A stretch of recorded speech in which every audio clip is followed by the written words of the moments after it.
పెన్నేరు ప్రేక్షకులకు నమస్కారం. ఇవాళ మరో అతిథితో మనం ముచ్చటించబోతున్నాం. ప్రొద్దుటూరు రాజకీయాల్లో తనకంటూ ఓ స్థానాన్ని సంపాదించుకున్న వ్యక్తి, ప్రముఖ న్యాయవాది, ప్రస్తుత బీజేపీ నియోజకవర్గ ఇన్ఛార్జ్ గొర్రె శ్రీనివాసులు గారు మనతో ఉన్నారు. 2024 ఎన్నికల్లో బీజేపీ తరఫున పోటీ చేయడానికి సమాయత్తమవుతున్నటువంటి సందర్భంలో వాళ్ళ ప్రొద్దుటూరు రాజకీయాలు, బీజేపీ పరిస్థితి, ఇక ఇతర రాజకీయ అంశాలపైన మనం చర్చిద్దాం. ఒక న్యాయవాదిగా ప్రొద్దుటూరులో ఉంటూ దాదాపు 4 దశాబ్దాల పాటుగా రాజకీయాల్లో ఉన్నటువంటి గొర్రె శ్రీనివాసులు 2 సార్లు అసెంబ్లీకి పోటీ చేయడం జరిగింది. తర్వాత 3వసారి పోటీ చేయబోతున్నారు. 2024 ఎన్నికలు ప్రతిష్టాత్మకంగా మారేటటువంటి సందర్భంలో అసలు ఇవాళ రాజకీయాల పరిస్థితి గురించి మనం ఆయన అంతరంగం గురించి తెలుసుకునే ప్రయత్నం చేస్తాం. నమస్కారం గొర్రె శ్రీనివాసులు గారు. నమస్కారం అండి. అసలు మీ రాజకీయ ప్రస్థానం అనేది ఎక్కడ మొదలైంది?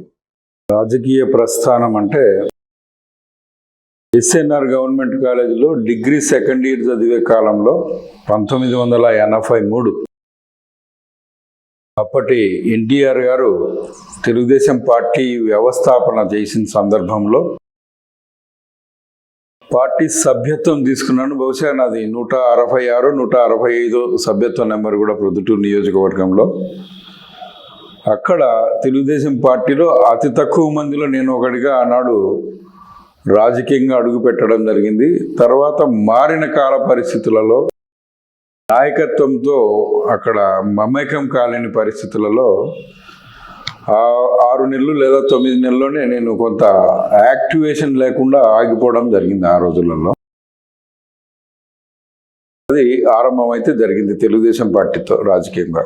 తర్వాత గొర్రె శ్రీనివాసులు న్యాయవాదిగా ఉండడానికి ఇష్టపడతారా, రాజకీయ నాయకుడిగా ఉండడానికి ఇష్టపడతారా? సేవాభావం ఏ కులం నుంచి చేసినా ప్రజలు అందుకోవడానికి సిద్ధంగా ఉన్నారు. గొర్రె శ్రీనివాసులకు అది వ్యక్తిగత బ్రాండ్. అది తర్వాత మీరు నెల్లూరులో లా చదువుకునే రోజుల్లో మీరు అక్కడ జిల్లా కలెక్టర్కు ప్రజలు పిటిషన్ వచ్చే వాటి మధ్య ఒక ట్రాన్స్లేటర్గా పనిచేశారు అని అంటారు. అది ఎంతవరకు వాస్తవం? అసలు ఏం జరిగింది అప్పుడు? 1984 నేను బీకామ్ డిగ్రీ కంప్లీట్ అయిపోయింది. Post graduate diploma in public accountancy అని కరెస్పాండెన్స్ కోర్సు 84, 85 మధ్య తిరుపతి యూనివర్సిటీలో చేస్తూ ఉండేవాడిని. వీక్లీ 1 or 2 days మాత్రమే క్లాసెస్ ఉండేటివి అవి. ఆ మధ్యకాలంలో నేను ఒక ఇంగ్లీషు గ్రామర్ కోచింగ్ ఇచ్చేవాడిని స్టూడెంట్స్కి. అలాగే మిగతా వ్యవస్థలో కూడా చూసి చెప్పుకుంటూ ఉండేవాడిని. కొంత ఇంగ్లీష్ లాంగ్వేజ్ మీద కొంత పట్టు అనేది ఆ క్రమంలో నాకు సంక్రమించింది. ఆ అనుభవంతో 1985లో నెల్లూరులో విఆర్ లా కాలేజీ జాయిన్ కావడము, అక్కడ ఆనాడు పరిస్థితులలో జిన్నత్ హుస్సేన్ అని డిస్ట్రిక్ట్ కలెక్టర్, ఆయన తెలుగు మాట్లాడేది రాదు, ఆయనకి పెద్దగా అర్థం చేసుకోలేడు. ఈ students organisations AISF, SFI, RSU, ABVP ఇట్లా ఏ స్టూడెంట్స్ ఆర్గనైజేషన్ అయినా ఆయనకి ఏదైనా సమస్యలపైన, జిల్లా విద్యార్థుల సమస్యలపైన నివేదన చేయాల్సి వస్తే నన్ను తోడు తీసుకెళ్లేవాళ్ళు. ఒక దిబాషలాగా వాళ్ళు చెప్పేటి వీళ్ళకి, ఈయన చెప్పేటి వాళ్ళకు ఈ మొత్తము కోఆర్డినేట్ చేసేవాడిని నేను. అంటే ఈ సమస్య కూడా నేను కంప్లీట్గా డైల్యూట్ చేసుకున్న తర్వాత, స్టూడెంట్స్ సమస్యలు డైల్యూట్ అయిన తర్వాత వీళ్ళతో పాటు వెళ్ళిపోయి నేను ఆ జిన్నత్ హుస్సేన్ గారికి వివరంగా చెప్పేవాడిని. మళ్ళీ అక్కడ కాన్వర్జేషన్స్, ట్రాన్స్లేషన్స్ లేకుండా. ఈ క్రమంలో నాకు కొంత ఏమైందంటే అధికారులతో ఒక ర్యాపోర్ట్ అనేది డిస్ట్రిక్ట్ కలెక్టర్ జిన్నత్ హుస్సేన్ ద్వారా నాకు బాగా క్లోజ్నెస్ ఏర్పడము. ఏదన్నా పోతే రండి శ్రీనివాస్ గారు అని ఆ కొన్ని పదాలు వాడేవాళ్ళు తెలుగులో. What is the problem of the students, you are representing all the students అని చెప్పేసి అటు మాట్లాడే సందర్భంలో జరిగింది బాగా. తర్వాత మీకు ఎటువంటి మీ కుటుంబంలో రాజకీయ నేపథ్యం ఏమైనా ఉందా గతంలో? మా కుటుంబంలో రాజకీయ నేపథ్యం అంటే మా ఫాదరు కౌన్సిలర్కి, ఎమ్మెల్యేలకి ఏదైనా ఉంటే మా వార్డు వరకు సపోర్ట్ చేస్తూ కొంత క్యాన్వాసింగు, ప్రాపగేషను అలా చేసేవాడు ఆయన. ఆనాట్లో ఆయన మా తండ్రి గారు జీవించిన కాలంలో కాంగ్రెస్, ఇందిరాగాంధీ అంటే చాలా ఇష్టపడేవాళ్ళు, కాంగ్రెస్ అంటే ఇష్టపడేవాళ్ళు. తర్వాత మీరు ప్రొద్దుటూరులో రాజీవ్ సర్కిల్ ఏర్పాటు చేసినటువంటి రాజీవ్ గాంధీ విగ్రహం, అప్పుడు సిమెంట్ విగ్రహం ఉండేది మన కొంతకాలం క్రితం వరకు. దాని ఏర్పాటులో మీరు కూడా ఒక భాగస్వాములు అయ్యారు, క్రియాశీలకంగా పనిచేశారు. ఇప్పుడు అసలు ఆ సందర్భం ఏంటి? కాంగ్రెస్ ఉన్నప్పుడు ఏం జరిగింది అప్పుడు? నేను 1989లో న్యాయవాదిగా ఇక్కడ వృత్తి ప్రారంభించడము, జూనియర్గా సి వేమయ్య అని ఆయన గవర్నమెంట్ పీరియడ్ దగ్గర ఉండడము, మరి 11-12 నెలల లోపలే స్వతంత్రంగా 1990లో న్యాయవాద వృత్తి ఇంటి దగ్గర ఉండి ప్రారంభించిన సందర్భంలో ఈ కార్యక్రమాలు పబ్లిక్లోకి వెళ్ళిపోవాలనే రకరకాల కార్యక్రమాల్లో యూత్ కాంగ్రెస్లో జాయిన్ కావడం జరిగింది. ఆ సందర్భంలో వైఎస్ రాజశేఖర రెడ్డి గారితో నాకు కొంత పరిచయం ఏర్పడము, నన్ను నియోజకవర్గ యూత్ కాంగ్రెస్ ప్రెసిడెంట్గా అతను అనౌన్స్ చేయడం అనేది జరిగింది 8/2/1992. అదే రోజే నేను అడ్వకేట్ ఆఫీసు స్వతంత్రంగా ఓపెన్ చేసేకి ఆయనే ప్రారంభకులు న్యాయవాదిగా, యూత్ కాంగ్రెస్ ఆఫీస్ కూడా అదే యూత్ కాంగ్రెస్ ఆఫీస్గా ఆయన ఓపెన్ చేశారు. అలాగే రాజీవ్ గాంధీ విగ్రహము ఆవిష్కరణ కూడా అదే చేశారు, అదే రోజు చేశారు. ఆ క్రమంలోనే మున్సిపల్ హై స్కూల్లో ఒక భారీ మీటింగ్ 34,000 మంది జనాభాతో మొట్టమొదటిసారి పబ్లిక్ మీటింగ్లో మాట్లాడే అవకాశం కూడా రాజశేఖర రెడ్డి గారు ఒక పొలిటికల్ మీటింగ్లో మాట్లాడే అవకాశం ఇవ్వడం జరిగింది. ఆ క్రమంలో నేను అన్ని విధాలుగా అటాచ్మెంట్ అయిపోయి రాజశేఖర రెడ్డి గారితో కలిసి పనిచేసే సందర్భం స్టార్ట్ అయింది. తర్వాత మీరు మొట్టమొదటిసారిగా రాజకీయాలుగా వచ్చిన వెంటనే మీరు మొదట వరదరాయుడు గారి కోసం పనిచేశారు. అది ఎలా జరిగింది ఇది? ఇదైతే వాస్తవం. 1983లో నేను ఆ టీడీపీ పార్టీ వచ్చిన సందర్భంలో ఎప్పుడైతే పక్కకు రావడమో, అప్పుడు ప్రొద్దుటూరులో ఎన్నికల సందర్భంలో వరదరాజుల రెడ్డి గారు సింహం గుర్తు పైన ఇండిపెండెంట్గా పోటీ చేయడం జరిగింది ఎమ్మెల్యేకి. రమణారెడ్డి గారు టీడీపీ తరఫున పోటీ చేయడం జరిగింది. ఆ సందర్భంలో గాంధీ రోడ్డు అటు పైభాగము super bazaar road, Gitashramam road, Nehru road, ఈ మొత్తం ఈ ఏరియాలంతా 17 పోలింగ్ బూతులు ఉన్నాయి. వాటిలో ఏజెంట్స్గా ఎవరే కానీ నిలబడలేని పరిస్థితి రమణారెడ్డి గారి ఆయన ఆధిపత్యంలో ఆనాటి కాల పరిస్థితులు అవి. ఆ సందర్భంలో శంకర్రెడ్డి, నంద్యాల శంకర్రెడ్డి అని చెప్పేసి వరదరాజు రెడ్డికి దగ్గర బంధువు, అతను నాకు డిగ్రీ బ్యాచ్మేట్. అతను రావడము, మాకు ఆ ఏజెంట్లను ఏమైనా నిలబెడతారా ఈ 17 బూతులలో అడగడం. ఆ సందర్భంలో ఈ ఇండిపెండెంట్లుగా ఉండే వాళ్ళకి అందరు కలిపి ఒక 75 మందిని 17 బూతులలో ఏజెంట్లుగా నిలబెట్టడానికి నేను కూడా అందులో ఒక ఏజెంట్గా నిలబడడానికి నిర్ణయం తీసుకొని 1983లో పోలింగ్ ఏజెంట్గా నా రాజకీయ జీవితము వరదరాజు రెడ్డి కోసమే ప్రారంభించినాను ఆ రోజు. తర్వాత మీరు రాజకీయాలు వచ్చిన తర్వాత అన్ని పార్టీలు మారారు, అంటే ఒక వైసీపీ మినహా ఇప్పుడున్న అన్ని పార్టీల్లో మారారు. ఎందుకు అట్లా మారాల్సి వచ్చింది? జనసేన కూడా లేనండి నేను. మారడం అంటే నాకు కొంత కమ్యూనిటీ పరంగా ఈ బీసీలు అయితేనేమి, మిగతా వాళ్ళు అయితేనేమి, ఆనాటి కాల పరిస్థితులలో మత్సా చిన్ననారాయణ, పొలిచెల్ల గురప్ప, ఇట్లా కొంతమంది వార్డు కౌన్సిలర్లుగా ఉండబడిన ప్రముఖులు, చౌడం బాలయ్య, వీళ్ళంతా చెప్పడం ఏంటంటే లీడ్ తీసుకుంటే నాయకత్వం లీడ్ తీసుకోవాలి పొలిటికల్గా, లేదంటే సేవకుడిగా ఉంటే నీ పరిధి చాలా తక్కువ ఉంటుంది, సహాయం చేయలేవు, అవసరమైన వ్యక్తులకు సహాయం చేయలేవు, నువ్వు న్యాయవాదిగా చాలా ఉపయోగకరమైన పని చేస్తూ ఉన్నావు కాబట్టి ఆ లీడ్ తీసుకోమనే సలహాతో నేను ఎక్కడైనా లీడ్ తీసుకోవడానికి ప్రయత్నం చేస్తే అప్పటికే లీడింగ్లో ఉండబడిన నాయకుడికి నాకు విభేదాలు రావడం అనేది జరుగుతూ వస్తూ ఉంది. వరదరాజు రెడ్డికి ఇందాక చెప్పినట్టు 83లో చేయడం జరిగింది. 85లో నేను లా చేరడం నెల్లూరులో, తర్వాత 89లో మళ్ళీ వరదరాజు రెడ్డికి సపోర్ట్ చేయడం, ఆయన ఈ టీడీపీ తరఫున ఎమ్మెల్యే గెలిచి కాంగ్రెస్ పార్టీకి రావడం జరిగింది. 89 నుంచి 94-95 వరకు వరదరాజు రెడ్డికి అన్ని విధాలుగా సపోర్ట్ చేస్తూ వచ్చినాం. ఎక్కడైతే ఈ సపోర్టింగ్ చేయడంలో సర్వీస్ ఓరియంటేషన్ గమనించి సామాన్యమైన ప్రజలకు ఒక సరైన సొల్యూషన్ దొరుకుతుంది, మాకు ఒక పరిష్కారం దొరుకుతుంది అని చెప్పి నన్ను డైరెక్ట్గా అప్రోచ్ కావడము, అక్కడ ఆ అధినాయకత్వానికి నచ్చకపోవడం జరుగుతూ వచ్చింది. వరదరాజు రెడ్డికి నాకు అదే మొదలైంది విభేదాలు అనే దానికి కారణం. అక్కడ నువ్వు నేరుగా చేస్తే మేమెందుకు ఉండాలనే పద్ధతిలో అతనికి చెప్పేవాళ్ళు చెప్పడము, నాకు చెప్పేవాళ్ళు చెప్పడంతో అతను 95లో నేను మళ్ళీ సపరేట్ కావడము, 99 వరకు నేను ఏ రాజకీయాలకు సంబంధం లేకుండా అడ్వకేట్గా వృత్తిని నడుపుకుంటూ రావడం. తర్వాత బీసీ కాన్సెప్ట్ మీద పాణ్యం సుబ్బరాయుడు, సావిత్రమ్మ, ఈ జింకా సుబ్రహ్మణ్యం వీళ్ళందరూ వచ్చి నా మీద ఒత్తిడి తీసుకురావడం, నేను తప్పనిసరి పరిస్థితులలో తెలుగుదేశంలో ఆనాడు పాణ్యం సావిత్రమ్మకు నేను సపోర్టు చేసి ఆమెను చైర్పర్సన్గా గెలిపించేదానికి ఒక ప్రముఖమైన పాత్రే వహించినానని చెప్పడానికి సందర్భం ఉంది. అలాగే గెలిచిన తర్వాత కూడా ఆమెను 4.5 సంవత్సరం కొనసాగించే సందర్భంలో కూడా నా పాత్ర ఉంది. ఆ 6 నెలల్లో కూడా నాకు తెలియక వాళ్ళు చేసిన తప్పు, నాకు చెప్పకుండా చేసిన ఒక తప్పుతో వాళ్ళు బలైపోయినారు. ఆ క్రమంలోనే కొంత రాజకీయ పరిణామాలని తీవ్రత స్థాయికి రావడం జరిగింది. తర్వాత ప్రొద్దుటూరు కాన్స్టిట్యున్సీకి సంబంధించిన వరకు బీసీ జనాభా ఎక్కువ ఉన్న ప్రాంతం అని చెప్తారు. చాలా చేనేత వర్గాలు ఎక్కువ అధికంగా ఉన్న ప్రాంతంలో ఒక బీసీ నాయకుడిగా ఎందుకు మీరు బీసీ వర్గాలన్నిటినీ మీ రాజకీయ జీవిత క్రమంలో దగ్గర చేయలేకపోయారు, ఐక్యం చేయలేకపోయారు? ఇది మంచి ప్రశ్నే. రాజకీయంగా నేను ఐక్యం చేయడానికి నా నాయకత్వము పదిలపడింది. అలా నా నాయకత్వం పదిలం చేసుకునే క్రమంలోనే నేను ఉన్నాను. కానీ నాయకత్వం ఒకటి సెక్యూర్డ్గా నాయకత్వం లేకుండా ఉంటే ఏ కమ్యూనిటీలో కూడా అందరూ ఒకే త్రాటిపైకి రావడం అనేది సాధ్యమయ్యే పరిస్థితి కాదు. అది అభివృద్ధి చెందిన కులాలు అగ్రవర్ణాల్లో కానీ లేక పేదవర్ణాల్లో కానీ దళితుల్లో కానీ ఈ క్రమంలో ఇది 2 వైపుల నుంచి రావాలి.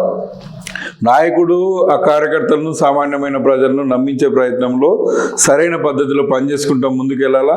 అదేవిధంగా ప్రజలు కూడా ఆయా సామాజిక వర్గాలు ఇతను సమర్థుడు అనే ఆ సమర్థతను గుర్తించి వాళ్ళందరూ కూడా ఒక త్రాటిపైకి సపోర్టింగ్ ముందుకు రావడం అనేది జరగాల. ఈ 2 సందర్భాలలో ఈ మధ్యలో ఆధిపత్యం వహించిన నాయకులు ఉన్నారు పొద్దుటూరులో. అది వరకే నాయకులుగా ఉండబడిన రమణారెడ్డి కానీ, లింగారెడ్డి గారు కానీ, వరదరాజ రెడ్డి గారు కానీ వాళ్ళు దీన్ని విచ్ఛిన్నం చేసే ప్రయత్నం కూడా చేస్తూ వచ్చినారు. తర్వాత మొత్తం ఈ రాజకీయ పార్టీలో మీకు తగిన గుర్తింపు లేకపోవడం వల్లే తరచూ పార్టీలు మారాల్సి వచ్చింది అనేది వాస్తవమేనా? తరచూ గుర్తింపు లేకపోవడం వల్లే అనేది నేను చెప్పడానికి కూడా అవకాశం లేదు. ఎందుకంటే వారు గెలుపు గుర్రాలు కావాలంటారు. అవకాశం ఇస్తేనే కదా గెలుపు గుర్రమా కాదా అనేది తెలిసేది. ఓడిపోయిన ప్రతి ఒక్కడు గెలుపు గుర్రం కానట్లే లెక్క అవుతాడు. 4 పోటీ పడితే ఒకడే గెలుస్తాడు. కాబట్టి పార్టీ మైండ్ సెట్ మారాలి. పార్టీ నాయకత్వం, రాష్ట్ర స్థాయిలో ఉండే నాయకత్వం కానీ, జాతీయ స్థాయిలో ఉండే నాయకత్వం కానీ వాళ్ళ మైండ్ సెట్ మారి కొత్త వాళ్ళకి అవకాశం ఇస్తాను అనే పద్ధతిలో మారితేగిన నాట్లాంటి వాళ్ళు చాలామంది కూడా రాజకీయాలకు రావడము, ఒక అనుకున్న స్థాయిలో ప్రజలకు సర్వీస్ ఇవ్వడం అనేది. ఎందుకు ఇంత సుదీర్ఘకాలం పాటు దాదాపు ఒక 13-14 సార్లు ప్రొద్దుటూరు అసెంబ్లీకి ఎన్నికలు జరుగుతాయి, ఎందుకు ఇది బీసీ కాన్స్టిట్యున్సీ కాలేకపోతాం? ఒక న్యాయవాదిగా, ఒక సుదీర్ఘకాలం రాజకీయాలు పనిచేస్తున్న వ్యక్తిగా దీనికి మీరేం చెప్తారు? మీ కోణంలో మీకు అర్థమైన విషయం ఏంటి? ఇది కూడా మంచి ఆలోచన మీరు చెప్పినది. బీసీ కాన్సెప్ట్ రావడానికి టౌన్లో అయితే బీసీ కాన్సెప్ట్ వచ్చేదానికి అవకాశం ఉంది. ఇక్కడ బీసీ జనాభా ఎక్కువ ఉన్నారు. మీరు చెప్పినట్లు చేనేత సామాజిక వర్గం ఎక్కువ ఉంది. కానీ విలేజెస్కి పోతే, గ్రామాల్లోకి పోతే అక్కడ అన్ని సామాజిక వర్గాలు ఉన్నాయి. గతంలో మనకు చాపాడు మండలంలో బీసీ సామాజిక వర్గం ఉంది, అది దూరం అయిపోయింది, మైదుగురు కలిసిపోవడం జరిగింది. ఇంకా రాజుపాలెం మండలంలో తీసుకుంటే రెడ్డి సామాజిక వర్గమే కొంచెం సంఖ్యాబలం ఎక్కువ ఉంది. కానీ అక్కడ ఏమవుతుందంటే ఒక నాయకత్వం తీసుకురావడానికి కొంత కష్టతరమైన వాతావరణం రాజకీయంగా రాజుపాలెం మండలంలో ఉంది. రెడ్డి సామాజిక వర్గానికి కూడా బహునాయకత్వము, మిగతా సామాజిక వర్గాల్లో కూడా బహునాయకత్వమే ప్రతి గ్రామంలో ఉంటుంది. ఏకనాయకత్వం సాధించడం అనేది సాధ్యం కాదు. ఏకనాయకత్వం లేకుండా వాళ్ళందరినీ ఒక త్రాటిపైకి తీసుకొచ్చి నియోజకవర్గ స్థాయిలో ప్రజెంట్ చేయడం అనేది కూడా కొంత కష్టతరమైన వాస్తవ పరిస్థితులు అవి. తర్వాత నియోజకవర్గంలో మీరు 2 సార్లు పోటీ చేశారు. మీకంటూ ఒక వర్గాన్ని ఏర్పరచుకోలేకపోయారు. అందువల్లే ఎన్నికల్లో మీకు వచ్చినటువంటి ఓట్ల శాతం చూస్తే చాలా తక్కువ, 2000 దాటిన పరిస్థితి. ఎందుకు ఇట్లా? దీన్ని ఎట్లా అర్థం చేసుకోవాలి? 2014లో ఆనాడు కాంగ్రెస్ పార్టీ తరఫున పోటీ చేయడం జరిగింది. రాష్ట్ర విభజన కారణంగా ప్రజలు ఆ పార్టీని తిరస్కరించి ఓటింగ్ శాతం తగ్గిందే తప్ప వ్యక్తిగతంగా నన్ను ద్వేషించడం కానీ తిరస్కరించడం కానీ అనేది సందర్భం రాలే. అదే ప్రభావం కూడా 2019లో కూడా చూపించడం జరిగింది. 2014లో నాకు 1500 ఓట్లు వస్తే 2019లో 2500 ఓట్ల వరకు వచ్చినాయి. దానికి కూడా రీజన్ ఏంటంటే నాకు కావాల్సిన ఒకనొక నెట్వర్క్ స్వతంత్రంగా వ్యక్తులు పెరిగినారు. దాంట్లో కారణం ఆ కుటుంబాలన్నీ కూడా వేసి ఉంటే 10,000 20,000 వరకు ఓట్లు వచ్చిండేవి. కారణం ఏంటంటే గెలవడానికి అవకాశం లేదు కదా అనే అభిప్రాయంలో అటువైపు ఉండే పార్టీలు ప్రచారం చేయడంలో సరే నేను గెలిచే వారికే ఓటేస్తాననే ఒక భావనలో కొంత డీవియేట్ అయినారు ప్రజలు. కానీ ఇప్పుడు పరిస్థితి గమనిస్తే ఈ గెలుపోవటంతో నిమిత్తం లేకుండా ప్రజలు నాకు బాసటగా నిలిచిన సందర్భం ఉంది. మొన్న లోకల్ బాడీ ఎలక్షన్స్లో కూడా గమనించినాం. నేను సీరియస్గా కంటెస్ట్ చేసిన దాంట్లో 18.3% ఓట్లు వచ్చినాయి. ఇంకొంచెం సీరియస్గా ఎఫర్ట్ పెడితే ఆ ఓటింగ్ శాతం పెరిగేదానికి అవకాశం ఉంది. ఈ క్రమంలో దాదాపు 2 సంవత్సరాలు దాటిపోయింది ఆ లోకల్ బాడీ ఎలక్షన్లకి. ఇప్పటికీ అది బహుశా నా అంచనా ప్రకారం 30% వరకు రీచ్ అయిందని నేను అనుకుంటా ఉన్నాను. రానున్న ఎలక్షన్స్లో మాత్రం ఖచ్చితంగా ఘాటుగా గట్టిగా సమాధానం చెప్పగలుగుతాననే భావిస్తా ఉన్నాను. తర్వాత మీరు చాలా సందర్భాల్లో బీసీ నినాదాన్ని, బీసీ వాదాన్ని భుజానికి ఎత్తుకున్నారు. అయితే బీసీ వాదాన్ని కొనసాగించలేని పరిస్థితులు కనపడుతుంది. కొన్ని సందర్భాల్లో చర్చిస్తారు, తర్వాత సైలెంట్ అయిపోవడం. అంటే ఇక్కడ బీసీ వాదం కొనసాగించడానికి వేరే రాజకీయ ఇబ్బందులు ఏమైనా ఉన్నాయా? మీ వ్యక్తిగత కారణాలు ఏమైనా ఉన్నాయా? బీసీ నినాదము కొనసాగించడం అనేది అది ఒక ప్లాట్ఫామ్ ఎంత తప్ప దాని నుంచి ఏ వ్యక్తి కూడా ఒక కుల సామాజిక వర్గం నుంచి ఒక ప్లాట్ఫామ్ నిర్మాణం చేసుకొని పరిపాలకుడిగా ఎదగడం అనేది సాధ్యమయ్యేదే కాదు. నాకు అది ఒక ప్లాట్ఫామ్ కింద బీసీ సామాజిక వర్గం మీద ఉపయోగించుకోవడానికి తప్పితే అన్ని కులాలకు పరిపాలకుడు అవుతాడు కానీ గెలిచే వ్యక్తి లేదా పోటీ చేసే వ్యక్తి ఏ ఒక కులానికో పరిపాలకుడు అయితే ఇప్పుడు ఉండే సామాజిక వర్గాలు చేసే పద్ధతిలోనే ఉంటుంది వ్యవస్థ. జగన్మోహన్ రెడ్డి కానీ, ప్రొద్దుటూరు ఎమ్మెల్యే కానీ, అవినాష్ రెడ్డి కానీ అలా కాదు. అన్ని సామాజిక వర్గాల్లో ఎక్కడైతే వెనుకబాటుతనం ఉందో ఆ వెనుకబాటుతనాన్ని మనం అభివృద్ధిలోకి తీసుకెళ్లాలనుకుంటే సహజంగా కూడా వెనుకబడిన వాళ్ళు ఎవరిని నమ్మలేని పరిస్థితి, ఆ పూటకి ఏదైనా డబ్బులకు లొంగిపోయే పరిస్థితి లేదా ఆశ పెడితే ఆశకు లొంగిపోయే పరిస్థితి. దాన్ని మనం తిప్పికొట్టాలంటే ఆ ప్రాంతంలో ఆ సామాజిక వర్గంలో మనదైన మాట చెప్పగలిగే వ్యక్తులు, మన మీద భరోసా ఇచ్చే వ్యక్తులు కూడా అక్కడ అభివృద్ధి చెందాల. ఆ మెచ్యూరిటీ లేని కారణంగానే ఆయా సామాజిక వర్గాలు అట్లే అణగారిపోతూ ఉన్నాయి. ఈ పోటీ నాయకత్వం మేము ఎంత ప్రయత్నం చేసినా కూడా ఒక త్రాటిపైకి రాలేని పరిస్థితులు ఏర్పడుతూ ఉన్నాయి. ఒక్కసారి మళ్ళీ కొంచెం వెనక్కి వెళ్దాం మీ రాజకీయ ప్రస్థానం. ఇప్పుడు ఉన్నటువంటి మాజీ ఎమ్మెల్యే లింగారెడ్డికి మీకు మధ్య పచ్చగడ్డి వేస్తే బగ్గుమనేంత శత్రుత్వం ఉంది. చివరకు ఒకరినొకరు చంపుకునే స్థాయి దాకా వెళ్ళారు. అంత శత్రుత్వం మీ మధ్య రాజకీయాలు నడిచాయంటారా? 2000 సంవత్సరంలో పాండ్యం సావిత్రమ్మ గారు మున్సిపల్ చైర్పర్సన్గా డైరెక్ట్ ఎలక్షన్స్లో ఆమె బాధ్యతలు చేపట్టడం జరిగింది. అప్పుడు లింగారెడ్డి గారు టీడీపీ ఇన్ఛార్జిగా ఉన్నారు నియోజకవర్గానికి. నేను ఇందాక చెప్పినట్లు ఆమె గెలుపు కోసం ప్రయత్నం చేసినాను, బయట నుంచి ఉండేవాడినే. అయితే ఆ క్రమంలో తెలుగుదేశం రంగు నాకు పడడం జరిగింది. అప్పుడు ఉండబడిన 36 మంది వార్డు కౌన్సిలర్లు మనకు ఉండేది ఎలక్షన్ వార్డు ఆనాటికి. అందులో 22 కౌన్సిలర్లు టీడీపీ తరఫున, 14 కౌన్సిలర్లు వైసీపీ తరఫున ఉన్నారు. ఆ 14 కౌన్సిలర్లలో ఒక కౌన్సిలర్ ఇప్పుడుండే ఎమ్మెల్యే రాచమల్ల శివప్రసాద్ రెడ్డి. ఈ 22 మంది కౌన్సిలర్లను లింగారెడ్డి గారు మీటింగ్ హాజరు కాకుండా చేయడం వల్ల కోరం లేని సందర్భంలో 2 సార్లు మీటింగు పోయింది, ఆమె జరుపుకోలేకపోయింది. ఇంకా 3వ మీటింగ్ జరుపుకోలేని పరిస్థితుల్లో ఉన్నాయి ఆమె. అదే జరిగితే ఆమె రాజీనామా చేయడం తప్ప ప్రత్యేకంగా ఒక గత్యంతరం లేని పరిస్థితి. ఆ క్రమంలో మళ్ళీ నేను ఎంటర్ కావాల్సి వచ్చింది. అప్పుడు ఒక 8 మంది వార్డు కౌన్సిలర్లను నేను మళ్ళీ సపరేట్గా తీసుకొని 22 మందిలో సపరేట్ చేసి మిగతా కౌన్సిలర్లు అటు కాంగ్రెస్ పార్టీ కౌన్సిలర్లు కానీ తటస్థంగా ఉండే కౌన్సిలర్లను కానీ గ్రూపుగా మాట్లాడి కోరం వచ్చేదానికి ఒక ప్రయత్నం చేసినాను. అది నచ్చని సందర్భంలో నా పైన లింగారెడ్డి గారు ఒక క్రిమినల్ ఆలోచన చేయడం జరిగింది. దానికి కౌంటర్గా మనం కూడా ఒక నిర్ణయం తీసుకోవడం జరిగింది. హత్య రాజకీయాల వరకు వెళ్ళింది కానీ హత్య రాజకీయాల్లో రీచ్ కాలేదు. అది అక్కడితో చాలా తొందరగానే అతను న్యాయవాది కాబట్టి అర్థం చేసుకోగలిగినాడు. నేను న్యాయవాదిగా కూడా వెనక్కి తగ్గని పరిస్థితి, అలాగని ముందుకెళ్ళని పరిస్థితులలో ఫేస్ టు ఫేస్ కొన్ని సంఘటనలు అయితే జరిగినాయి. అక్కడ కామ్గా ఉన్నటువంటి గొర్రె శ్రీనివాసులు ఇంత వర్గాన్ని, ఇంత గుంపును నడిపారా? ఈ రోజుకు ఉన్నారు గుంపు బీసీలలో బాధ తప్త హృదయాలైన బీసీలు, ఎస్సీలు, మిగతా మైనార్టీ వర్గాలు కూడా అవసరమైతే ఎంత దూరమైన దేశాన్ని కాపాడుకోవడానికి, నియోజకవర్గాన్ని కాపాడుకోవడానికి, సమాజాన్ని కాపాడుకోవడానికి వెళ్తారు. కానీ గత్యంతరం లేని పరిస్థితుల్లోనే మనుషులు క్రైమ్ వైపు పోవాలి. కానీ మిగతా మార్గాలు ఉండేటప్పుడు క్రైమ్ను ఆశ్రయించడం తప్పనే భావనతో సరైన దిశలో ఆ వర్గాలన్నిటిని కూడా నడిపిస్తూ ఆ క్రమంలో కూడా తప్పనిసరి పరిస్థితులలో 2 అడుగులు ముందుకేయాల్సి వచ్చింది తప్ప లింగాడికి నాకు వ్యక్తిగత వైరం లేదు, కేవలం రాజకీయ వైరం తప్పితే వేరే ఉండదు. అప్పటి నుంచి ఇప్పటిదాకా మీరు లింగారెడ్డి మీరు ఎక్కడ కలిసింది లేదు, మాట్లాడుకుంది లేదు, ఆ విభేదాలు ఇంకా కొనసాగుతున్నట్టే కనిపిస్తుంది, నిజమేనంటే? భేదాలు కొనసాగడం అయితే లేదు, కానీ అట్లని మంచి సన్నిహిత సంబంధాలు కూడా మా మధ్య లేవు. తర్వాత మీరు రాజకీయంగా ఒక స్థాయికి చేరాలనుకున్నటువంటి స్థాయిని మీరు చేరుకోగలిగారా ఈ మీ ప్రస్థానంలో? నేను అడుగు పెట్టేటప్పటికి రాజకీయంగా మైనస్లోనే ఉన్నానో లేక జీరోలో ఉన్నానో తెలియదు. కానీ ఈ రోజుకైతే నాకంటూ కొంత నెట్వర్క్ మరే నాయకుడికి లేని సొంత బలము, సొంత బలగము అయితే నాకు సమకూరింది. ఈనాడు కూడా 4-5 వేల మంది ₹1 ఆశించకుండా నా వెంట నడిచేకి సిద్ధంగా ఉన్నారు ప్రొద్దుటూరు నియోజకవర్గంలో. అది చాలు నేను సాధించినానని చెప్పడానికి.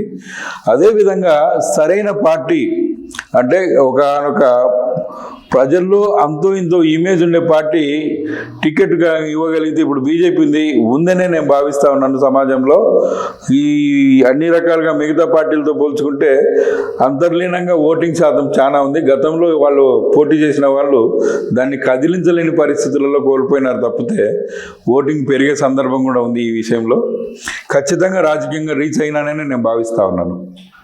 తర్వాత ప్రొద్దుటూరు రాజకీయాల్లో చాలా సందర్భాల్లో మీరు ఇక్కడ ఉన్నటువంటి రాజకీయ నాయకుల మీద అయితేనేమండి, తర్వాత విధానాల పరమైన చాలా సూటైన విమర్శలు చేశారు, ఘాటైన విమర్శలు చేశారు. వీటన్నిటి వెనక ఏంటి ఏ రకంగా చూస్తాం? వీటన్నిటి మీరు ఏ కోణంలోంచి ఆ విమర్శలు చేశారు, ఏ కోణం నుంచి మీరు ఏ ఫలితం ఆశించి చేశారు? ప్రజలకు వాస్తవం చెప్పే క్రమంలో వాస్తవాలను చెప్పేటి ఘాటుగానే ఉంటాయి, గట్టిగానే ఉంటాయి, సూటిగానే ఉంటాయి. అందులో తప్పు చేసిన వ్యక్తులు, నాయకులు వెనక్కిపోవాల్సిందే లేదా బాధపడాల్సిందే తప్ప ఇప్పటికి కూడా నేను ఆధారాలు లేకుండా విమర్శలు చేయను. మిగతా పార్టీ నాయకుల్లాగా వ్యక్తిగత విమర్శలకు ఎప్పుడు పోను. ఇప్పుడు ఉండబడిన లోకల్ ఎమ్మెల్యేకి నాకు వ్యక్తిగతంగా లేదు, వరదరాజు రెడ్డికి నాకు లేదు వ్యక్తిగతంగా, అలాగే ప్రవీణ్కు నాకు లేదు. మిగతా ఏ నాయకులతో కూడా వ్యక్తిగతంగా నాకేం వైరం లేదు. కానీ ప్రజలను మభ్యపెట్టే సందర్భం వచ్చినా, ప్రజలను మోసగించే మాటలు మాట్లాడుతూ ఉన్నారనిపించినా వాస్తవాలు తెలుసుకుని ప్రజలకు వివరించే ప్రయత్నం అయితే చేస్తూ ఉన్నాను. రెడ్డి సామాజిక వర్గంతో బీసీలు గొడవ పడడం అనేది పెద్ద ఇష్యూగా చూస్తారు. కానీ మీరు ఉన్నటువంటి నాయకులందరినీ మీరు రెడ్లనే వ్యతిరేకించారు. జనరల్గా ఇప్పుడు ప్రొద్దుటూరు నియోజకవర్గం ఏర్పడినప్పటి నుండి ఒక్క కొప్పరపు సుబ్బయ్య గారు మినహాయిస్తే అంత రెడ్డి సామాజిక వర్గమే ఇక్కడ ఎమ్మెల్యేలుగా గెలవడం జరిగింది.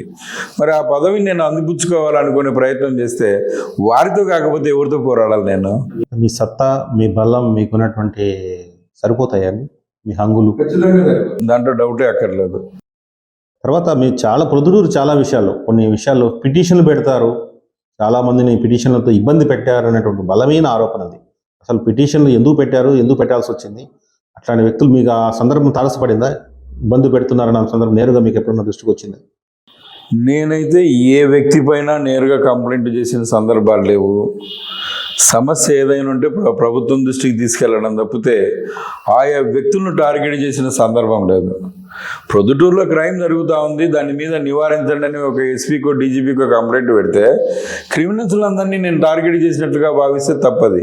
క్రైమ్ వాళ్ళు మానుకోవాలా. తర్వాత కొంత బిల్డర్స్ మీద పెట్టారు, తర్వాత ఆర్టీ యాక్ట్ పెడితే కొంతమంది పెట్టారు అనేటువంటి ఒక ఆరోపణ కూడా ఉంది. ఇప్పటి వరకు నేను ఆర్టీఐ యాక్ట్లో బిల్డర్స్ జోలికి పోవడం కానీ లేదా అధికారుల జోలికి పోవడం కానీ ఒక సంఘటన ఉంటే కూడా ఆ బాధితులు ఎవరైనా రమ్మని చెప్పండి, ఇట్లే మీరు చర్చా వేదిక పెట్టండి, డిబేటింగ్, నేను సమాధానం చెప్తాను. చాలా విషయాలు డబ్బులు వసూలు చేశారని కూడా ఆరోపణలు వచ్చాయి, పెద్ద ఎత్తున ప్రచారం జరిగింది. ఫీజు తీసుకుని న్యాయవాదిగా ఫీజు తీసుకునే విషయంలో కూడా అతది సక్రమ సంపాదన కాదనిపిస్తే ఆ డబ్బులు నేను విద్యార్థులకు ఫీజు కట్టలేని విద్యార్థులకు ఇచ్చిన సందర్భాలు ఉన్నాయి. ప్రొద్దుటూరులో ఉండే ఎన్నో సామాజిక సంఘాలు, సేవాభావంతో ఉండే సంఘాలకు దందాలు ఇచ్చిన సందర్భాలు ఉన్నాయి తప్పితే ఆ డబ్బు నాకు డైల్యూట్ కాదు. అట్లాంటి మానసిక స్థితిలో జీవించేవాడిని నేను.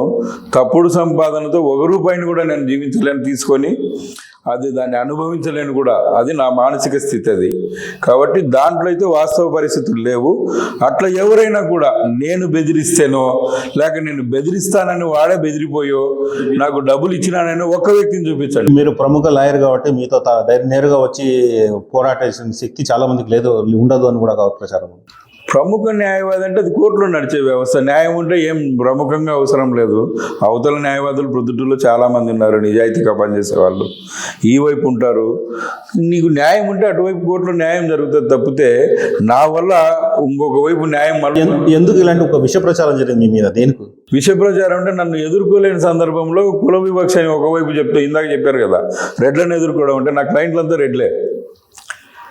కాబట్టి ఎదుర్కోలేని పరిస్థితులలో ఈ కులానికి వ్యతిరేకమనో లేక ఈ విధమైన జీవితమనో ఒక దుష్ప్రచారం చేస్తారు. అది జనరల్గా మనుషులకు ఉండే అలవాటు సరిపోని వ్యక్తులకు. అది నిజమా కాదని తెలుసుకునే ఓపిక ప్రజలకు లేదు. నా దగ్గరికి కేసు ఇచ్చినోడికి నా నిజాయితీ ఏదో తెలుస్తుంది. నేను అవినీతి పడినో తప్పుడు వ్యక్తులు తప్పుడు మార్గంలో జీవిస్తానన్న సందర్భం అయితే ప్రజలు నా దగ్గరికి రారు, కేసులు ఇవ్వరు. 4.5 సంవత్సరాల కాలంలో మీరు ఇటీవల కాలంలో వైసీపీని బాగా విమర్శించారు. స్థానిక ఎమ్మెల్యే చర్యల పట్ల, విధానాల పట్ల, పాలసీల పట్ల అటువంటి పోరాటం చేశారు. అయితే తర్వాత సర్దుబాటు అయ్యారనేటువంటి విమర్శ ఉంది మీ మీద. అది 100% తప్పు. ఎందుకంటే ఇప్పుడు నేను వైసీపీ వాళ్ళు తప్పు చేస్తా ఉండే సందర్భంలో ఆ ఆధిపత్యాన్ని తట్టుకోలేక ఎదుర్కోలేక తెలుగుదేశం పార్టీ ప్రతిపక్ష హోదాను కూడా మర్చిపోయి సైలెంట్గా ఉండడం జరిగింది. మొన్న ప్రాంతీయ ఎలక్షన్స్ ఎమ్మెల్సీ ఇది మరి 11వ వార్డు అంశం ఒకటి ఉంది మీది. 11వ వార్డులో మీరు మీ తమ్ముడు మీ సోదరుడు పోటీ చేశారు. ఆ సందర్భంలో కూడా మీరు ఆర్ రమేష్ మీద ఒక పిటిషన్ పెట్టారు. తర్వాత అతని అభ్యర్థిత్వం చెల్లదు అనేటువంటి ఒక వాదన తీసుకొచ్చారు. తర్వాత మీరు కోర్టులో కూడా కేసు కూడా వేసినట్టున్నారు దాని మీద. ఆ తర్వాత ఎలక్షన్ కూడా జరగలేదు. ఆ సందర్భంలో మీరు సర్దుబాటు కోసం రమేష్తో ప్రయత్నం చేశారు. మీరు రాజీనామా చేసి మేము మా వాడు ఇండిపెండెంట్గా చేసుకుంటామన్నటువంటి, యునానిమస్ చేసుకుంటామన్నటువంటి చర్చ జరిగింది అన్న ఒక ప్రచారం జరిగింది. అది వాస్తవం ఉందంటారా? వైసీపీ వాళ్ళు చేసిన ప్రచారమే తప్పితే నా మీద వ్యతిరేకతనో లేక రమేష్ మీద వ్యతిరేకతనో కానీ వాస్తవ పరిస్థితులు ఏంటంటే అతను ఒక క్రైమ్లో శిక్ష అనుభవించిన సందర్భం ఉంది కాబట్టి ఆ విషయం అఫిడవిట్లో తెలపలేదు కాబట్టి దాని మీద ఆధారాలతో సహా ఆ రోజు ఆయన నామినేషన్ తిరస్కరించామని చెప్పేసి కంప్లైంట్ ఇవ్వడం వాస్తవం. ఇచ్చిన కంప్లైంట్ను ఇచ్చిన ఆధారాలను కూడా ఇదే ఎమ్మెల్యే ఆయన బావమరిది స్క్రీన్ అప్ చేసి కంప్లైంట్ ఇవ్వలేదని చెప్పేసి కోర్టుకు రిపోర్ట్ ఇచ్చినారు. ఆ రోజు అంతా కలిసి వాళ్ళంతా ఉన్నారు. దీని మీద నేను ఇచ్చినట్లుగా ఆధారాలు నా కాడ సీలు రిసీవ్డ్ అనే సంతకం ఉన్నాయి అధికారులవి. అవన్నీ కోర్టుకు వేసి నేను దాని మీద కోర్టుకు వేసి ఆయన నామినేషన్ చెల్లదని చెప్పేసి డిక్లేర్ చేయండి అని చెప్పేసి వేసినాను. అది పెండింగ్ ఉన్న సందర్భంలో ఆయన ఎమ్మెల్సీకి వెళ్ళిపోయి వాళ్ళ మధ్య విభేదాలతో ఈ పదవికి రాజీనామా చేసినారు. బై ఎలక్షన్ ఎందుకంటే నా పిటిషన్ పెండింగ్ ఉండగానే బై ఎలక్షన్స్ ఎలా జరుపుతారని చెప్పేసి హైకోర్టుకు పోయి స్టే తీసుకోవడం జరిగింది. అది రాష్ట్రం అంతా జరిగే ఒక 11వ వార్డు మనకు మిగిలిపోయి ఉంది. అదే రీజన్. అదే ఆటోమేటిక్గా యునానిమస్ కావాలి అతను నా తమ్ముడు. కానీ యునానిమస్ కాకుండా బై ఎలక్షన్ మళ్ళీ తీసుకొచ్చి పెట్టిన సందర్భంలో దాని మీద న్యాయ పోరాటం చేస్తాం. ఇంకా పోరాటం కొనసాగుతుందంటారా? అది కోర్టులు జరగడంలో మేము ఎంత తొందరపెట్టి జరిపినా కూడా మిగతా కేసులు ఎక్కువ ఉన్నాయి, దీనికంటే ముందు ఉన్నాయి అని చెప్పేసి విచారణకు రాకుండా ఆగిపోయింది. అది ప్రొద్దుటూరులో ఇటీవల బాగా చర్చలోకి వచ్చిన అంశం సెట్టిపల్లె చర్చికి సంబంధించినటువంటి ఆ విషయంలో మొదట మీరే ఇనిషియేట్ చేసుకుని ఆ బాధితుల పక్షాన్ని నిలబడ్డారు. తర్వాత సైలెంట్ అయిపోయారు. ఏంటి అందులో ఏమన్నా మతలబు జరిగిందా? మతలబు ఏం లేదు. నేను న్యాయవాదిగా కొనుగోలుదారుల తరఫున కేసు వేయడం జరిగింది. దాంట్లో అది వరకే వేరే వాళ్ళు తప్పుడు డాక్యుమెంట్లు తీసుకొచ్చిన సందర్భంలో వాళ్లకు వీళ్లకు మధ్య నేను న్యాయవాదిగా కేసు నడిపే సందర్భంలో జరిగిన ఒకనొక ఇష్యూ ఏమైందంటే ఒక పరిష్కారం దిశగా వచ్చిన సందర్భంలో ఈ అధికార పార్టీ ఉండబడిన ఎమ్మెల్యే అయితేనేమి ఎంపీ అయితేనేమి వీళ్ళందరూ కూడా నేను మీడియేట్ చేయడం ఇష్టం లేని సందర్భంలో వాళ్ళు మళ్ళీ మేము మాట్లాడుకుంటామని ఒకనొక అభిప్రాయానికి రావడం జరిగింది. ఆ క్రమంలో చౌటపల్లె గ్రామ ప్రజలందరికీ కూడా నేను ఒక మాట చెప్పినాను, మీరు సహకరిస్తే ఈ చర్చి ప్రాపర్టీని అమ్మేసి మీకు ఒక 30 ఎకరాలు టీసీసీ బిషప్ హౌస్ పెట్టేదానికి, బిషప్ ఆఫీస్ ఇక్కడ పెట్టుకోవడానికి ఈ డబ్బులు వాడుకోండి అని చెప్పేసి ఒక ఆఫర్ ఇవ్వడము, వాళ్ళది మతపరమైన ఉపయోగం కాకుండా మాకు వ్యక్తిగత లాభం కావాలని చెప్పేసి వాళ్ళలో విచ్ఛిన్నమైపోయి తలా ఒక నాయకుడిని ఆశ్రయించడము. దీన్ని నేను వాళ్ళందరినీ మళ్ళీ తిరిగి ఒక చోటికి తీసుకొచ్చేదానికి నాకు ఉండబడిన వృత్తిరీత్యా ఉండబడిన ప్రెజర్ వల్ల, వర్క్ వల్ల చేసి ఆ పని చేయకుండా ఆపేయడం వల్ల అది మరో చోటికి పోయి పరిష్కారం పొందింది. చర్చి వ్యవహారం సజావుగా జరిగిందంటారా? సజావుగా అయితే జరగలేదు. దాంట్లో వాళ్ళు అనుకునే పట్ల అది ఏ ఉద్దేశంతో అయితే ప్రాపర్టీ కొన్నాడో ఆ కొన్ని వ్యక్తి పర్పస్ ఆడ నెరవేరలేకుండా పోయింది. అది కారణం రాజకీయ కారణాలే. ఓ సామాన్య బీసీ కుటుంబం నుంచి వచ్చినటువంటి మీరు ఈ ప్రస్తుత రాజకీయాల్లో కొనసాగటానికి మీకున్నటువంటి పెరిగినటువంటి అవకాశాలు ఏంటి? 2024 చాలా క్రూషియల్ ఎలక్షన్స్ అనేటువంటి ఒక చర్చ నడుస్తోంది. ఇక్కడ టీడీపీ తర్వాత అలాగే వైసీపీ బలంగా పోటీ పడుతున్నాయి. తర్వాత కొత్తగా కాంగ్రెస్ కూడా తెర మీదకి వచ్చింది. ఇక్కడ ఇంతమంది పోటీ మధ్య మీకు ఉండేటువంటి అనుకూలతలు ఏంటి? బహుశా నా అంచనా ప్రకారము త్రిముఖ పోటీ కానీ చతుర్ముఖ పోటీ కానీ కావచ్చు ప్రొద్దుటూరు నియోజకవర్గం. ప్రజలను ఖచ్చితంగా నేను ఈసారి ఒప్పిస్తాననే భావన ఉంది. కారణం ఏంటంటే 1983 నుండి 2023 వరకు తీసుకుంటే కేవలం 4 కుటుంబాలు ప్రొద్దుటూరు నియోజకవర్గాన్ని పరిపాలించినాయి. 1 డాక్టర్ ఎంవి రమణారెడ్డి గారు, 2 వరదరాజు రెడ్డి గారు, 3 లింగారెడ్డి గారు, 4 ప్రస్తుతం ఉండబడిన రాచమల్లు శివప్రసాద్ రెడ్డి గారు. ఈ 4 కుటుంబాల వల్ల 1983కు ఉండబడిన పరిస్థితులు. మధ్యలో కొప్పర సుబ్బారావు గారు మర్చిపోయారు. నేను 83కు ముందే అతను కొప్పరావు సుబ్బారావు గారు, 83 తర్వాత లేడు. ఈ 83కు ముందు చంద్రబాబు రెడ్డి ఉన్నాడు, ఆయనకు ముందు ఇంకో 2 ఉన్నారు, ఆయన వాళ్ళకు ముందు ఉన్నారు, అది వేరే విషయం. నేను 83 నుంచి 2023 వరకు తీసుకుంటే 40 ఏళ్ళు. ఈ 40 ఏళ్ల కాలంలో ప్రొద్దుటూరు పరిస్థితులు చాలా దిగజారిపోయినాయి. 2 కాటన్ మిల్లులు మూతపడిపోయినాయి. ఒకటి ఇంటర్నేషనల్ ప్యాకేజ్ కంపెనీ మూతపడిపోయింది, ఇంకొకటి పిఎంఎఫ్ మూతపడిపోయింది, ఎన్నో స్లాబ్ పాలిషింగ్ యూనిట్లు మూతపడిపోయినాయి, ఎన్నో చిన్న తరహా పరిశ్రమలన్నీ మూతపడిపోయినాయి. దాదాపుగా 20-30 వేల మంది ఉపాధి కోల్పోయినారు ప్రొద్దుటూరులో. దీనికి అంతటికీ కారణం రాజకీయ కారణమే. మిగతా ప్రాంతాలలో రాజకీయంగా వాళ్ళు అభివృద్ధి కోసం ప్రయత్నం చేస్తే ప్రొద్దుటూరు నియోజకవర్గంలో ఈ తిరోగమనం గట్టిగా ప్రయత్నం చేస్తారు. వాడికి కేటాయించొద్దు నిధులు, వీడికి కేటాయించొద్దు, ఆ పరిశ్రమ వద్దు, ఈ పరిశ్రమ వద్దు అని చెప్పేసి వీళ్ళ ఆధిపత్యం కోసం తప్పుడు పనులు చేయడం వల్లనే ఈ నష్టం జరిగింది అనుకుంటాను నేను. ప్రొద్దుటూరు బంగారు ప్రొద్దుటూరు, తర్వాత బట్టల వ్యాపారంలో ప్రముఖ పట్టణము, దసరాలో సెకండ్ మైసూరు, ఇలా రకరకాలుగా గొప్ప గొప్ప పేర్లు చెప్పుకున్న ప్రొద్దుటూరులో వ్యాపార పట్టణంలో ఎందుకు వ్యాపారాలు అభివృద్ధి చెందడం లేదు? తన పరిశ్రమలు ఏర్పాటు కాలేదు? రాజకీయ కారణాలే. నాకు పర్సెంటేజీలు ఇవ్వాలా, వాటాలు ఇవ్వాలా అని బెదిరిస్తూ ఉంటే ఇంటర్నేషనల్ ప్యాకేజ్ జూటూరు కృష్ణమూర్తి హత్య కేవలం లేబర్ని అడ్డం పెట్టుకుని పరిశ్రమను మూసేసినారు. ఈరోజు ఏ లేబర్ క్షేమం కోసం అయితే మీరు హత్యకు పోయినారో ఆ లేబర్ రోడ్డు ఎక్కినారు కదా, కుటుంబాలు రాజకీయంగా నష్టపోయినాయి. అదే cotton mill 2 Penna cotton mill, Andhra cotton mill, labour కోసమే గొడవలు జరిగినాయి. రామసుబ్బారెడ్డి హత్య జరిగింది. ఈరోజు లేబర్కి ఏం చేయగలిగినారు? హత్య చేసిన వాళ్ళు చేయలేకపోయారు. పిఎంఎఫ్ అలాగే జరిగిపోయింది, మూతపడిపోయింది. అంటే మీరు చెప్పి 83 నుంచి 2020 దాకా ఈ ఫ్రాక్షన్ వాతావరణం నడిచింది. ఈ 2020 తర్వాత ఫ్రాక్షన్ లేదు, ఇక్కడ ముఠా తగాదాలు లేవు, వర్గాలు లేవు, ప్రశాంతంగా రాజకీయాలు చూసుకునే పరిస్థితుల్లో ఎందుకు అప్పుడు కూడా పరిశ్రమలు రాలేకపోయాయి? రాజకీయ నాయకులు అప్పుడు లేబర్ని అడ్డం పెట్టుకొని ఆధిపత్యం చెలాయించాలనుకున్నారు. ఇప్పుడు 2020 సంవత్సరం తర్వాత ఈ మనీని ఏదో ఒక విధంగా ఎక్స్ట్రాక్ట్ చేయాలా వాళ్ళ దగ్గర నుంచి, పరిశ్రమ ఔత్సాహికుల నుంచి, వ్యాపారస్తుల నుంచి కూడా డబ్బులు వసూలు చేయాలనే క్రమంలో ఏ పరిశ్రమ పెట్టాలనుకునే వీళ్ళకు మామూలు వాటాలు ఇవ్వాలా, వీళ్ళు చెప్పిన వాళ్ళకి ఉద్యోగాలు ఇవ్వాలా, అలాగే వ్యాపారస్తులతో కూడా ఏదో ఒక రూపంలో వసూలు చేసేదానికి వీళ్ళే సమస్యలు పెట్టి వీళ్ళే పరిష్కారం చేసేదానికి ప్రయత్నం చేస్తూ ఉన్నారు. మొన్నటికి మొన్న చూడండి మీరే, బంగారు అంగడి పైన పోలీసులతో దాడులు చేయించినారు. దాడులు చేయించేది ఎవ్వరికి తెలియకోకుండా లోపాయికారిగా మాట్లాడుకుని ఎమ్మెల్యే దాడులు చేయించినాడు. కానీ ఆయన నేను మీకోసం పనిచేస్తాను, నేను నాకు బాధ్యత లేదు, దానికి నాకు సంబంధం లేదని చెప్పడానికి బాహోటంగా మీడియాకి ఎక్కడ ఏదో దీక్షలాగా కూర్చొని చేసినాడు.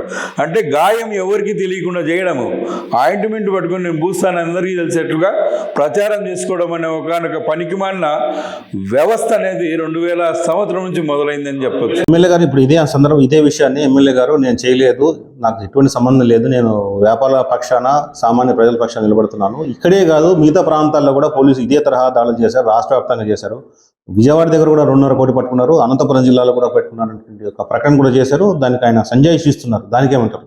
అదే నిజమైతే ఆ ఒక్క సంఘటన జరుగుతున్న తర్వాత మరి ఎక్కడే కానీ దాడులు లేవు, మరి ఎవరిని పట్టుకోలే. 7 బాటిల్లో 30 బాటిల్లో మద్యం బాటిల్లో దొరికితే ఒక ఎస్ఐ కుర్చీలో కూర్చొని ఆయన అమనాభూతులు తిట్టిన ఎమ్మెల్యే ఈడ 15 లక్షలు 16 లక్షలు అది డబ్బులు తీసుకొని పోతే ఆ విధంగానే ఎందుకు స్పందించలేకపోయినాడు? ఆయన స్పందించలేకపోవడానికి కారణం తను ప్రోత్సహించినాడు. ఎందుకు? వాళ్ళ ఓట్లు రావు. నేను ముస్లిం దత్తపుత్రుడిని అని చెప్పుకుంటా వచ్చినాడు, కానీ ఈరోజు ముస్లిమ్స్ అంతా ఆయనకు దూరం అయినారు, వైశ్యాసు దూరం అయినారు, వ్యాపారస్తులు దూరం అయినారు. వాళ్ళందరినీ మళ్ళీ గుప్పిట్లోకి తీసుకురావాలా, తన ఆధిపత్యంలోకి తెచ్చుకోవాలనుకుంటే ఆ అధికారుల నుంచి అటువైపు నుంచి మీరు ఇబ్బందులు పెట్టండి, ఇటువైపు నుంచి నేను పరిష్కారం ఇస్తానని చెప్పి అధికారులందరినీ పురమాయిస్తా ఉన్నాడు. తప్పుడు కంప్లైంట్ అప్పుడు మీరు చెప్పే సందర్భం ఎమ్మెల్యేకి వ్యతిరేకమైన పరిస్థితి తీసుకొస్తుంది కానీ అనుకూల పరిస్థితి తీసుకొచ్చినారు. వాస్తవ పరిస్థితులు ఆయన మీద అనుమానిస్తున్నారంటే వాస్తవాలు అవి. ప్రజలు అనుమానించడానికి కారణాలు ఉన్నాయి, నమ్మడానికి ఆయనే జయించినాడని చెప్పి అభిప్రాయపడడానికి కూడా ఇదివరకు ఆయన చేసిన వ్యవహార శైలే దానికి కారణమైపోయింది. గాయం ఆయనే చేస్తాడు, ఆయన మందు తీసుకొని నిలబడతా ఉన్నాడు, సెటిల్మెంట్లకు పోతున్నాడు. ఇప్పుడు వాళ్ళన్న ఉన్నాడు రియల్ ఎస్టేట్లో, ఒక తప్పుడు డాక్యుమెంట్ క్రియేట్ చేస్తాడు. మా ఆయన అట్లాంటి అంత పద్ధతిగా లేకుండా చేయడు, ఏదో ఒక విధంగా వాళ్ళకి హక్కు ఉంటుంది, మీకు హక్కు ఉంది, మీకు వాళ్ళకు మధ్యలో సెటిల్ చేద్దామని చెప్పి 60% 40%, 50% 50%, లేక 70% 30%, ఈ విధంగా వ్యాపారాలు చేసి సెటిల్మెంట్లు చేసి మొత్తం కోట్ల రూపాయలు దండుకునే అనుభవము అలవాటు ఆయనకు ఎమ్మెల్యేకి ఉంది కాబట్టి ప్రజల అభిప్రాయానికి వచ్చినారు. మేము నిజాయితీగా వ్యాపారాలు చేసాం, ఎక్కడ తప్పుడు పని చేయలేదు, ఆ రకంగా న్యాయపరంగా సంపాదించాము. తర్వాత ఇటువంటి సవాలు చేశారు, నా ఆస్తి అంతా 150 కోట్లు ఇచ్చిన ఆస్తి అంతా తీసుకోండి అని. ఆయన 150 కోట్లు ఆస్తి ఎట్లా సంపాదించినాడో చెప్పమని ముందు నేను 1200 కోట్ల ఆస్తి సంపాదించినాడు అనే ఆధారాలు నేను తీసుకొస్తా. ఆయనకు సవాల్ ఇస్తున్నారు మీరు? ఆయన 150 కోట్ల డబ్బు ఏ విధంగా 30 కోట్ల అప్పుతో 2019లో ఎమ్మెల్యేగా అయినాడు ఆయన. ఇప్పుడు ఆ 30 కోట్ల అప్పు తీర్చి 150 కోట్ల ఆస్తి ఏ విధంగా సంపాదించినాడు? ఏం వ్యాపారాలు చేసినాడు? ఏం అకౌంట్స్ చూపించినాడు ప్రభుత్వానికి? ఎవరెవరు ఆయనకు బినామీలు అవి కూడా నమ్ముతాను నేను. రమ్మను, నేను పలానోళ్ళ పేరు మీద బినామీ వ్యాపారం చేసినాను, నాకు ఇంత ఆదాయం వచ్చిందని లెక్కాచారం చూపించమను. ఇది ఖచ్చితంగా సవాలే విసురుతా ఉన్నా నేను ఆయనకి, ఆయన అన్నకి విసురుతా ఉన్నా, ఆయన బావమర్దికి సవాలు విసురుతా ఉన్నా. ఆర్థికంగా ఏ విధంగా సంపాదించినారు మీరు? ఎందుకు ఇంత లగ్జరీగా జీవిస్తూ ఉన్నారు? ఈరోజు హైదరాబాద్లో ప్రాపర్టీస్ ఉన్నాయి, బెంగళూరులో ప్రాపర్టీస్ ఉన్నాయి, ప్రొద్దుటూరు, కడప చుట్టుపక్కల ప్రాంతాలన్నీ చోట్ల ప్రాపర్టీస్ ఉన్నాయి. ఎక్కువ ప్రాపర్టీస్ ఉండే వాళ్ళందరినీ కూడా వాళ్ళ ఆస్తులు వాళ్ళు అనుభవించుకోనికుండా ఎన్ని విధాలుగా వాళ్ళని ఇబ్బంది పెడతా ఉన్నారు. మొన్నటికి మొన్న హోమస్పేట్లో ప్రభాకర్ రెడ్డి డాక్టర్ వాళ్ళని ఇబ్బంది పెట్టాడు. రాజకీయ పార్టీ నాయకులు ప్రతిపక్షాలు కేవలం బురద వెళ్తున్నాయి, బాధితులు ఉంటే ప్రవేశపెట్టండి అని చాలా సందర్భాలు, ఎక్కడ బాధితులు తెర మీదకి వచ్చిన సందర్భాలు లేవు. బాధితులు ఎవరైనా ముందుకు వస్తే నందం సుబ్బాయిని చంపినట్లు చంపుతామని బెదిరిస్తుంటే ఏ బాధితుడు ముందుకు వస్తాడు? పోయినాస్తి పోయింది, మళ్ళీ మేమెట్లా బ్రతకాలనే భావన వస్తుంది. గురం సుబ్బరావు అని రీసెంట్గా అతని 50 కోట్ల ఆస్తి మీద వీళ్ళ కన్ను పడింది. ఏ సంబంధం లేని దిశ చట్టం తీసుకొచ్చి, అసలు ఆ చట్టమే లేని దాంట్లో తీసుకుపోయి ఆయన రిమాండ్కి పెట్టినారు, పోక్సో యాక్ట్ తీసుకొచ్చి పెట్టినారు. ఏ పాపము తెలియని అతని సుబ్బరావుని అన్ని రకాలుగా బాధ పెట్టి జైలు పాలు చేసి ఆయన ఆస్తిని కాజేసేదానికి అన్ని రకాల ఒత్తిడి తీసుకొచ్చినారు. అంటే ప్రొద్దుటూరు నియోజకవర్గంలో వీళ్ళ చూపు పడకూడదని చెప్పేసి ధనవంతులంతా దాక్కొని బ్రతుకుతా ఉన్నారు. మరి ఇది తప్పు కాదండి. విపత్కర పరిస్థితి ప్రొద్దుటూరులో ఉందని ప్రజలు భావిస్తున్నారు, నేను చెప్పడం కాదు. అది మొత్తం ప్రొద్దుటూరు నియోజకవర్గంలో మా ఆస్తి పైన, మా స్థలాల పైన, మా ఆదాయం పైన ఎమ్మెల్యే చూపు పడకుంటే చాలా దేవుడా, ఈ 4 నెలలు ఆయన చూపు పడకుంటే మేము తర్వాత బ్రతికిపోతామనే భావనలో కూడా ఇప్పటికీ బిక్కు అని జీవిస్తూ ఉన్నారు. ప్రొద్దుటూరు అభివృద్ధి సంబంధించినటువంటి ఒక విజన్ చాలా సందర్భాలు చెప్పారు. మీరే కానీ అభ్యర్థి అయితే ఈసారి బీజేపీ తరఫున పోటీ చేస్తే ఏం చేయబోతారు ప్రొద్దుటూరుకి? పారిశ్రామికంగా ప్రొద్దుటూరుని ఖచ్చితంగా అభివృద్ధి చేస్తాను. కాకపోతే ఇక్కడ చిన్న సమస్య ఏమంటే ప్రొద్దుటూరు టౌన్గా అనుకొని ఎక్కడే కానీ మనకు ప్రభుత్వము భూములు కేటాయించేదానికి పరిశ్రమలకు పెద్దగా అవకాశం లేదు. అంతా రియల్ ఎస్టేట్ లాలూచి వ్యవహారంతో రేట్లు పెరిగిపోయినాయి. కాబట్టి ఈ సందర్భంలో పక్క గ్రామాలను కూడా మనం అనుసంధానం చేసుకోవాల్సి వస్తుంది. నియోజకవర్గాలటివి అటు జమ్మనమడుగు నియోజకవర్గము, కమలాపురం నియోజకవర్గం, మైదుకూరు, చాగలమరి ఇట్లా నియోజకవర్గాలను కూడా అనుసంధానం చేసుకుని ప్రొద్దుటూరు కేంద్రంగా పారిశ్రామికంగా అభివృద్ధి చేసేదానికి అన్ని రకాలుగా అవకాశాలు ఉన్నాయి. ప్రపంచ మార్కెట్లు కూడా వలస వచ్చేదానికి సుముఖంగా ఉన్నాయి. ఈ ప్రాంతాలకు రాష్ట్ర ప్రభుత్వ పరిపాలన విధానం సరిగా లేకపోవడం వల్ల ఈ పరిశ్రమలన్నీ వెనక్కి ముందుకు ఆలోచన చేస్తూ ఉన్నాయి. కానీ ప్రొద్దుటూరు కేంద్రంగా పరిశ్రమల స్థాపన అయితే లేబరు దొరుకుతుంది, వాటరు దొరుకుతుంది, అన్ని రకాల సౌకర్యాలు వాళ్ళకి అందుబాటులో ఉన్నాయి. ప్రజలు కూడా అన్ని విధాలుగా సహకరిస్తారు. సాఫ్ట్ నేచర్ ఉండబడిన వాళ్ళనే అభిప్రాయంలో ఉన్నారు. ఈ ఒక్క దౌర్జన్యకరమైన వాతావరణాన్ని నేను ఖచ్చితంగా రూపుమాపి ఆ పారిశ్రామిక ఔత్సాహికులకు కానీ వ్యాపారం పెట్టాలనుకునే వాళ్ళకి కానీ ఒకనొక రక్షణ వలయాన్ని తీసుకొచ్చి పెడతాను నేను. తర్వాత బీజేపీలో కూడా వర్గాలు ఉన్నాయి, మీకు వ్యతిరేక వర్గాలు నడుస్తున్నాయి అంట, నిజమేనా? అటువంటిదైతే లేదు మా పార్టీలో. మీ టికెట్ ఇస్తే కలిసి పనిచేయడానికి అన్ని వర్గాలు వస్తాయి? 100% వస్తారు అందరూ. బీజేపీ ఇప్పుడు తన అదృష్టాన్ని పరిష్కరించబోతుందా లేకుంటే బలమైన పోటీ ఇస్తుందా? బీజేపీ కొన్ని ప్రాంతాల్లో బలంగా ఉంది. రాష్ట్ర వ్యాప్తంగా ఉండబడిన రిపోర్ట్ అది. సుమారుగా 20 నుంచి 25 నియోజకవర్గాలు తీసుకున్నారు. అలాగే 6 పార్లమెంటు నియోజకవర్గాలను కూడా వాళ్ళ దృష్టిలో పెట్టుకున్నారు. అట్లా బలమైన నియోజకవర్గంలో ప్రొద్దుటూరు 3వ స్థానంలో ఉంది బీజేపీకి. ఖచ్చితంగా బీజేపీ దృష్టి సారించిన నియోజకవర్గాల్లో అంటే 2024 ఎలక్షన్ చాలా కాస్ట్లీ ఎలక్షన్స్ అని చర్చ జరుగుతుంది. అంత ఆర్థిక బలాన్ని మీరు సమకూర్చుకున్నారంటారా? దేశం మీద భక్తి ఉండబడిన వాళ్ళు, పార్టీ అంటే విశ్వాసం ఉండబడిన వాళ్ళు సుమారుగా 35,000 నుంచి 40,000 ఓటర్లు భారతీయ జనతా పార్టీకి ప్రొద్దుటూరులో ఎటువైపు చూసినా కూడా అందుబాటులో ఉన్నారు. రేపు జరగబోయే కార్యక్రమంలో కూడా రామజన్మభూమి కార్యక్రమంలో కూడా మీకు ఆ వాతావరణం అర్థమైపోతుంది. అదేవిధంగా నన్ను నమ్మి, నా నాయకత్వం మీద నమ్మి, నా ప్రయత్నం మీద నమ్మి వచ్చేవాళ్ళు ఒక 20-30 వేల మంది కూడా వచ్చే అవకాశం ఉంది. ఇది ముఖమైన పోటీ కానీ చతుర్ముఖ పోటీలో కానీ ఖచ్చితంగా నేను మార్జిన్లోనే నిలబడతాను. గెలుపు అంచులోనే ఉంటాను. ఇంకొంచెం గట్టి ప్రయత్నం చేసినా, ప్రజలు నాకు సపోర్ట్ చేసినా ఖచ్చితంగా గెలిచే అవకాశం ఉందని కూడా నేను భావిస్తూ ఉన్నాను. టీడీపీ కానీ మీరు కానీ తర్వాత అవసరం వస్తే రంగంలోకి వస్తే కాంగ్రెస్ కానీ కేవలం వైసీపీ వ్యతిరేక ఓటు మీద ఆధారపడ్డారు అన్నటువంటి చర్చ నడుస్తుంది. ఇప్పటి వరకు భారతీయ జనతా పార్టీకి స్వతంత్రించిన ఓట్ల మీదనే ఆధారపడతా ఉంది తప్పితే ఎక్కడే కానీ మరో పార్టీ ఓట్లు చీల్చుకోవాలా అని చెప్పేసే భావన అయితే లేదు. మీరు గమనించండి, మైనార్టీ ఓట్స్ ఉన్నాయి, అందులో చీలే శాతం తక్కువ. ఒక ముస్లిం మహిళలు మాత్రం 3 తలాకు రద్దు అయిపోయిన కారణంగా కొంత చీలే అవకాశం ఉంది. మిగతా వాళ్ళు కొంత తక్కువ చీలుతారు నన్ను చూసో, లేకుంటే నాకు ఉండబడిన రిలేషన్ చూసో చీలుతారు. కొంతమంది మాత్రం జాతీయ స్థాయిలో దేశభావనతో, దేశం మీద నమ్మకంతో, దేశాభిమానంతో కూడా చీలే అవకాశం ఉంది. ఇంకా ఏ విధంగా నేను వైసీపీ ఓట్లను చీల్చడానికి ప్రయత్నం చేస్తామో, లేదా బీజేపీ ఏ విధంగా టార్గెట్ చేస్తుంది వైసీపీ ఓట్లను? వైసీపీకి ఓట్లే లేవు.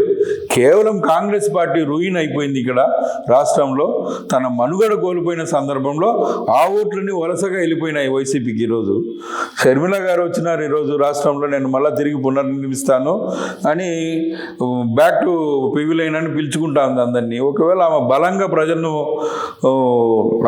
అభిప్రాయపరిచినా, తన ఇన్ఫ్లుయెన్స్ను చూపించగలిగిన ఆ ఓటింగ్ తిరిగి అక్కడికి వెళ్ళిపోయేదే తప్పితే బీజేపీకి వచ్చే అవకాశం చాలా తక్కువ. మీ పార్టీలో మీ టికెట్ ప్రయత్నాలు ఎంతవరకు వచ్చాయి? బీజేపీ టికెట్ అయితే నాకు దాదాపుగా ఖాయం అయిపోయిన సందర్భమే. అయితే ఈ డిక్లరేషన్ అనే దానికోసం ఎదురు చూస్తూ ఉన్నాం. మేము ఖచ్చితంగా ముందుకు వెళ్ళేదానికి, పోటీలో అడుగు పెట్టేదానికి అవకాశం ఉంది. ఇంకో 10-15 రోజుల్లో ఎన్నికల సంగ్రామం మొదలు కాబోతోంది. ఈ సందర్భంలో ప్రొద్దుటూరు ప్రజలకు మీరు ఏం చెప్తారు? ప్రొద్దుటూరు ప్రజలకు ఈ 40 ఏళ్ళుగా ఇందాక చెప్పాను, 1983 నుంచి 2023 వరకు అనేది తిరోగమనం వైపు వెళ్ళిపోయింది ప్రొద్దుటూరు నియోజకవర్గం. నేను ఎక్కడికి పోయినా అదే వాళ్ళకు వివరిస్తూ ఉన్నాను. తిరిగి ఒకప్పటి ప్రొద్దుటూరు జిల్లాలో ఎక్కడైనా కూడా జీవనాధారం కావాలని నాకు అనుకునే గ్రామస్తులకు కానీ, ఏ విధంగా నిరుద్యోగంలో ఉండబడిన వాళ్ళకి కానీ ప్రొద్దుటూరు పోతే ఒకప్పుడు ఏదో ఒక పని చేసేదానికి ఉద్యోగం లాంటిది దొరుకుతుంది, బ్రతుకుతాం అక్కడ అక్కడనే నమ్మకం కలిగించిన ప్రొద్దుటూరు ఈరోజు అందరూ కూడా వలస ఇక్కడి నుంచి వెళ్ళిపోయే పరిస్థితులు తెచ్చినారు వీళ్ళు. ఆ పరిస్థితి పోగొడతాను ఖచ్చితంగా. ప్రొద్దుటూరు నియోజకవర్గంలో అన్ని విధాలుగా నియోజకవర్గాన్ని స్వయం సమృద్ధిగా తీసుకొచ్చేదానికి ప్రయత్నం చేస్తాను. ప్రజలు కూడా ఆ విషయంలో నమ్ముతారనే భావిస్తా ఉన్నాను నేను. ఇది ఇవాల్టి బీజేపీ నేత గొర్రె శ్రీనివాసులతో ముచ్చటి. తర్వాత మరో నేత కలుద్దాం. నమస్కారం. నమస్కారం.